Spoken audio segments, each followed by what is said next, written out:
What is good, my peanut butters? Welcome to today's lesson. We have draw on liquidity and daily bias. It goes hand in hand. Today, I'm going to be covering draw on liquidity and daily bias. This is by far my most requested video to this date. I'm going to be doing this at least once a week. I want to be doing some sort of educational video every Friday, maybe every Saturday. We'll see. So if you have a video that you would like to see me make, please let me know in the feedbacks tab, okay?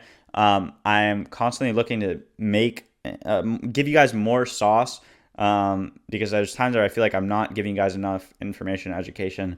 So I do want to be, helping you guys as much as possible. So please let me know, okay? That being said, let's get into this. Why is this my most requested video to this date? Why? Well, it is the hardest concept to grasp as a trader, okay? Draw on liquidity. Oh, wait, fuck. Guys, we're making a draw on liquidity video.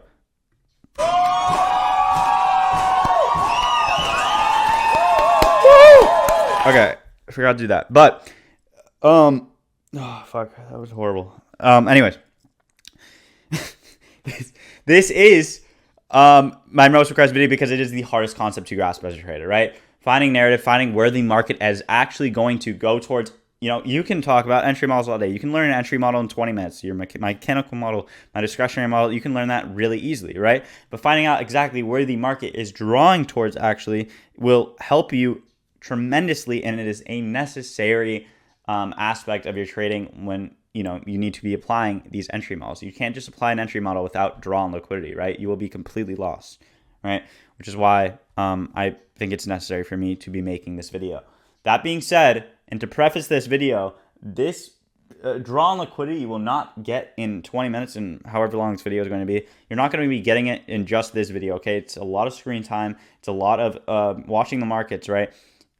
In comparison to an entry model, okay? So I just wanted to say that. I do want to make this as simple as possible, okay?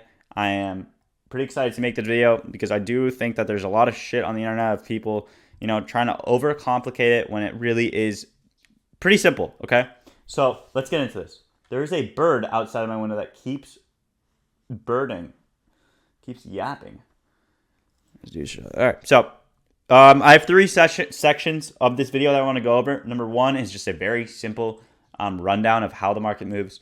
And then second, I want to go over actually how to find your daily bias, and then we'll go over some examples, okay? So starting off, we all watched ICT's mentorship, right? So there shouldn't be any sort of confusion here, but let's go into this. Let's give a little refresher for everyone that hasn't. Why does the market move? Number one, to rebalance inefficiencies, right? So we rebalance inefficiencies. What are inefficiencies? Unfilled fair value gaps, right? Or data highs and data lows, right? Those are unfilled orders in the market, right? Number two, to rebalance equilibrium. Why do we want to rebalance equilibrium? People want to get in at certain price points depending on what order flow we are trading in, right? So, for example, PB premium, right? You don't want to be paying $75 a month for PB premium. Who wants to pay that, right? You want to be getting in at $50 when we drop that discount code for, Hog Day sale or whatever holiday is going on at the time. I think we got Labor Day tomorrow or Monday, right? So, boom, Labor Day sale. You want to be getting in during those times, right? At that discount. You don't want to be getting in at a super high $75 a month. That's a horrible financial decision, right? So right, if we're in bullish order flow, we want to be getting in at a discount of that leg. So the market will trade towards that to fill those orders, right? And finally, we seek liquidity, and we are seeking liquidity. Again, we are taking out sell stops and buy stops to then trade towards the intended draw on liquidity. Okay, very simple, but this is necessary when you are going over your daily bias and draw on liquidity, okay? So we must remember this. Constantly have this in the back of your head. Next up, let's go over how do you find your daily bias / draw on liquidity. Oh my God, okay? How do you actually find your daily bias and draw on liquidity? Well,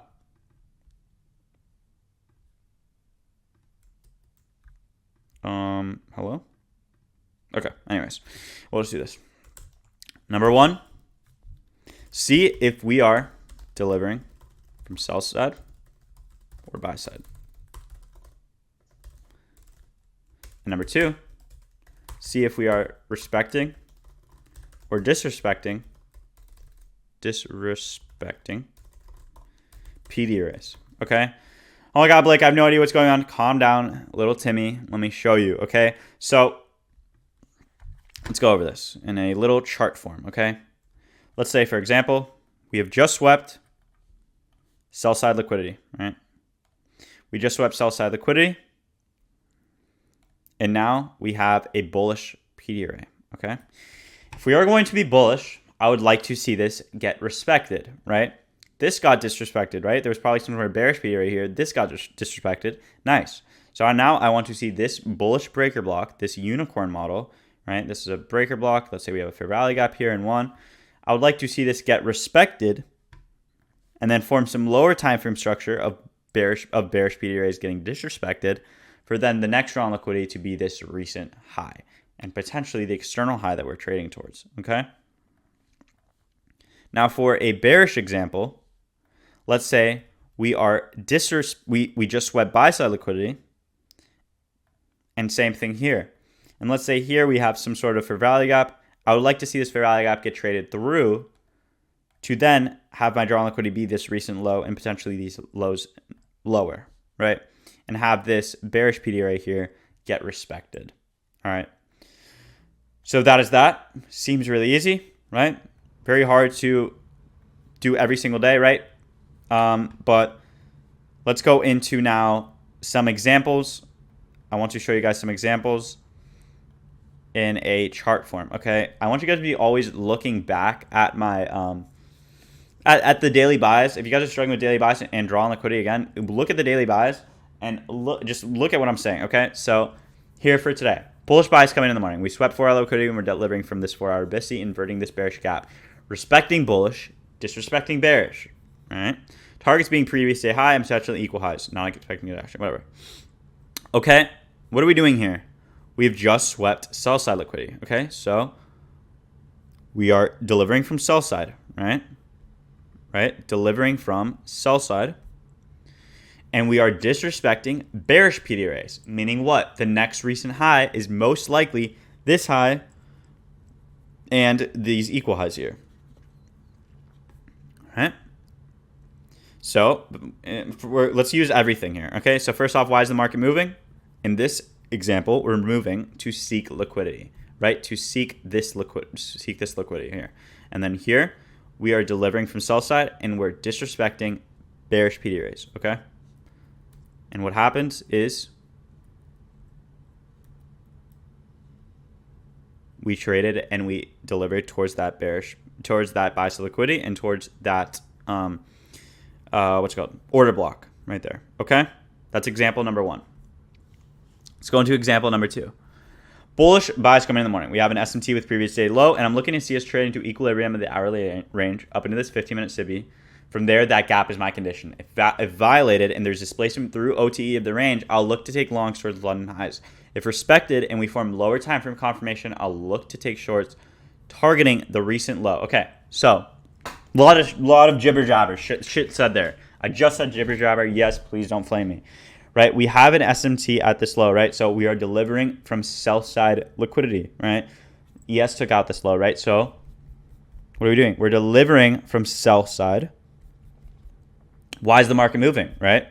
The market is moving here to rebalance inefficiencies and to rebalance equilibrium, right?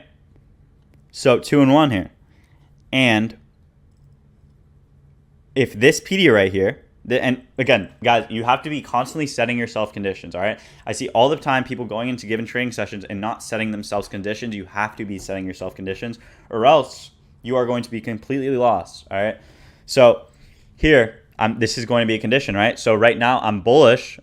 Until we get to here, though, I'm not fully, completely bullish because we hit this PD array. I want to see this PD array get disrespected, turn this bearish fair value gap inverted to then confirm that this SMT is valid and that these aren't just relative equal lows and that this SMT is valid, and then we can trade towards London highs, okay? So what do we do? We first traded towards equilibrium. Beautiful. We traded towards the equilibrium in that leg. Then we inverted this gap, traded back towards it, and we delivered towards London highs, right? We disrespected bearish PD arrays to then trade towards liquidity, okay? So here, we are rebalance. We did everything here, right? We rebalanced inefficiencies, that unfilled 15-minute fair value gap, rebalanced equilibrium, and we seeked out that liquidity. If all of these are aligning most of the time, if everything here aligns, guys, you are going to be having an A+ model 10 out of 10 times if all of this you're aligning with. Your drawn liquidity has to be aligned with your overall entry model, and you will have all the time an A+ model, okay? And then from here, we are delivering from sell side, and we are disrespecting bearish PD arrays, okay? Let's go into this PM example, okay? Bullish bias coming into PM. We just hopped in this hourly order block and we swept AM lows. I'm looking to see us rebalance towards unfilled 15-minute, 5-minute, potentially equal highs. For example, this example here, I am using the 1 minute. I'm using every time frame here. Okay, so it's not just you use the highest time frame, 4 hour, 50-minute, and that's it, right? You have to be using all the time frames, even the 1 minute. There's times where, guys, I will be bullish just because we have like 5 sets of really perfect equal highs that we just made. We have really perfect equal highs, and okay, I am going to be bullish towards that. And you can't see that on the 15-minute and hourly, right? But there's times where, we'll have super clear pre-market low resistance liquidity, and I know that's getting ran at open. So there's times like that, okay, where my bias will be dependent on, which is why there's a lot of, again, this is a video that's hard for me to make because it's hard for me to simplify it so much because, again, it's not you just do this and that's it, right? But this is definitely... I'm hoping you guys are seeing the pattern here of how I find my daily bias, right? So again, sorry, just for no reason there, but bullish bias, we just tapped into this hourly order block, okay? So we are respecting bullish PD arrays and we are delivering from sell side liquidity again, right? Delivering from time-based liquidity, AM lows, and I'm looking to see us rebalance towards unfilled 15-minute, 5-minute, and potentially equal highs, right?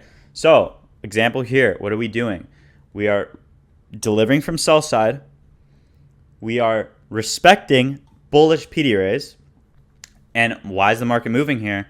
To rebalance inefficiencies and to seek liquidity, being these equal highs, and rebalance inefficiencies being this 15-minute and 5-minute fair value gap, okay? And then voila. There you go, okay? Again, hopefully you guys are seeing the pattern here. This is my final example. This is, I'm not covering this in this video, guys, daily profiles and whatnot.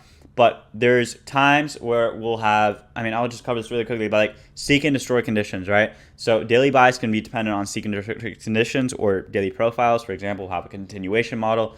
If NQ is trending, if we have Asian lows, Asian session and London session having bullish order flow, we'll most likely have bullish order flow in AM session, right? But for example, let's say we have London session taking out Asian highs and Asian lows. That is called seek and destroy, meaning we will most likely trade back towards London highs and London lows, and it will be much choppier price action where we'll just be constantly seeking out liquidity. So this market is moving to just seek liquidity, all right, if we have seek and destroy conditions. But I do think that this example I should show you guys, okay? So expect seek and destroy conditions today. This 15-minute SIBI is my condition, right? If displaced and traded through, equal highs and London highs are the targets. If respected, London lows are the targets. All right, so if we respect this at open, we should see London lows. If we disrespect this, we should see these equal highs. Even better, if we take these London lows, then disrespect this, then we should see these equal highs, right? So let's see what happened here. What do we do? At open, we trade towards this. We respected it. We traded back towards London lows. Then afterwards, we disrespected this right here. We disrespected this. And then we went straight towards London highs, right? So what were we doing here? We were delivering from where? Buy side, right? Right here, we were delivering from buy side liquidity. We just swept this high inside of a fair value gap. We then disrespected bullish PD arrays, creating a very nice bearish PD array, bearish model here, which was this breaker block, right? Traded back towards this order block as well. Unicorn, respected this at open. We delivered towards this London lows. Then at this point, this is my new condition, right? We just swept sell side. So we are delivering now from sell side liquidity. Now I want to see if we are respecting or disrespecting PD arrays. Okay. Then we disrespected this PD array, and then we delivered towards this buy side here. Okay. So here we are just moving. The market is just moving to seek liquidity, right? We're just targeting London lows, and we're targeting London highs. The seek and destroy conditions, you will see that. All right. But that was that. All right. Hopefully you guys, that cleared up some things for you, and you will start looking at the market in this way. All right. Screenshot this, do what you want, but constantly have this in your head when you are trying to find your daily buys and you're on liquidity. And yeah, that's that video. If you guys have any questions, feel free to DM me. I am constantly answering DMs. We are running our giveaway this month. If you use code PBtrading, or this week, sorry. If you use code PBtrading for My Funded Futures, I'm going to be giving away 2 My Funded Futures 50K accounts, 2 one-of-one 25 or 50K accounts, and then 2 FX Replay 1-month accounts. So yeah, you'll have a free month with FX Replay, and yeah, overall, that's that. All right. Hopefully you guys enjoy this video, and I'll see you guys for Sunday night backtesting. Peace out.